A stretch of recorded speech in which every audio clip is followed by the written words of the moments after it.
Ako si Antonio Rosas Jr., 27 years old.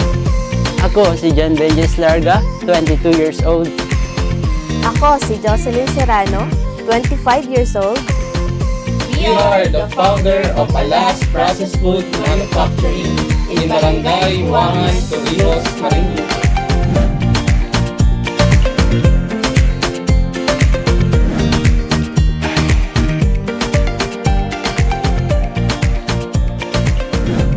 Bali, nag-start ang aming Alas Processed Food Manufacturing bilang isang micro-project na isinagawa ko noong ako'y nag-aaral ng college sa Marinduque State College, Torrijos Campus. At nakita ko ang potential nito na mag-grow and maging sustainable in future, kung kaya naman naghanap pa ako ng aking makakasama upang mas papalago namin ang negosyong ito. Bilang isang mangingisda, alam ko ang hirap at pagod sa laot, kaya naman ako ang natasan sa production at alam ko at eksperyensado ako pagdating sa paggawa ng bagoong at dama ko rin ang hirap sa pagbebenta ng isda sapagkat binabarat ito at nasisira. Pagdating naman sa kalidad ng aming produkto, sigurado ako na mataas ang kalidad nito at malinis ang kagamitan na aming mga ginagamit. Ako naman ang nakatalaga sa pagdating sa paperworks and innovation. Pag kailangan ng mga hard copy, soft copy, or may kailangang i-edit na files, ako ang gumagawa nun. Kasama ako sa pag-conceptualize ng aming product label, pag-layout ng tarpaulin, ng logo, ng business card. Sa akin nakatalaga yun.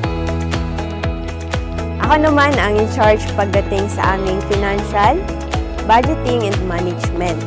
At dahil napunta ko sa ganitong trabaho ng aming enterprise dahil ito ay akin ng na-on hand at mas aral ko na kung paano ang pag-manage ng aming financial bagaman ito'y nagsisimula pa lamang. Sa tulong ng ating social media ay nalaman namin na may ganito palang programa ang ating Department of Agriculture, Kabataang Agribiz, para sa mga kabataan na nangangarap na magkaroon ng mga sariling negosyo. Sali tayo? Sige!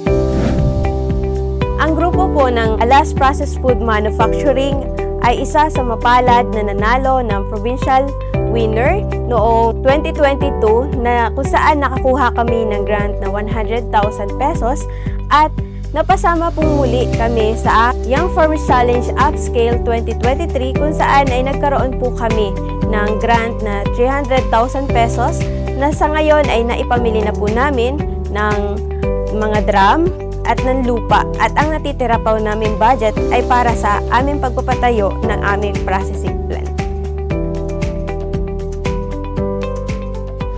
Malaki ang naitutulong ng Alas Processed Food Manufacturing sa aming komunidad. Kumbaga, nagkakaroon ng win-to-win relationship. Kami, kinukuha namin yung mga college student para magkaroon ng part-time job sa amin. Then, yung mga elementary student, nagpapasok naman sila ng bote sa amin. Then, kumukuha din kami ng mga tao sa aming komunidad tulad ng parents at solo parents. Plus, napapabilis naman doon yung operasyon ng aming enterprise. Sa tulong ng YFC ay natutunan namin ang mag-innovate at maging creative pagdating sa aming produkto. Kaya naman, naisip namin ang powdered bagoong at bagoong cubes na nakikipagsabayan sa merkado. Ang mga nais pa naming makamit sa aming negosyo ay makapagpatayo kami ng sariling processing facility sa aming nabiling lote. At upang mas mapaunlad at mapalawak pa ang aming market, ay naglalayon din kami na mapairehistro namin ang aming mga produkto sa Food and Drug Administration. Upang mapanatili na maging sustainable ang aming supply ng mga produkto sa market, ay lagi kaming nagre-record keeping upang malaman namin ang demand increase nito. Madalas maimbitahan ang Alas pagdating sa mga expo at trade fair at malaking tulong ito upang mapakilala pa ang aming mga produkto sa market. At dahil dito, nagkaroon na rin kami ng mga resellers na umabot na ng 76 resellers.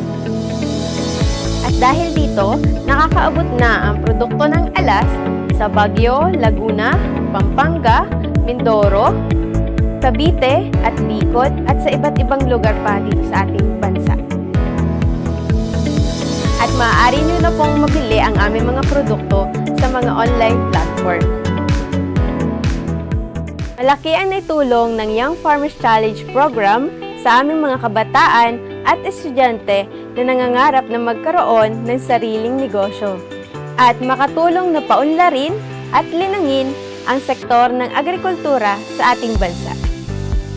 Ang Alas Processed Food Manufacturing ay taus-puso pong nagpapasalamat sa Department of Agriculture Mimaropa, Agribusiness and Marketing Assistance Division at Young Farmers Challenge, maging sa ating Pangulo at sa ating Senator Amy Marcos.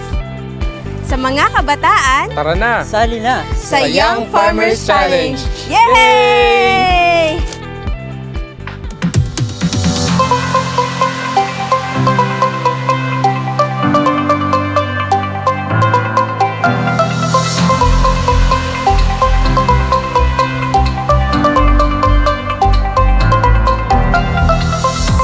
Ito po ay magaan at madaling dalhin at higit sa lahat, hindi ka na mangangamba kung mangangamay ito sa biyahe mo.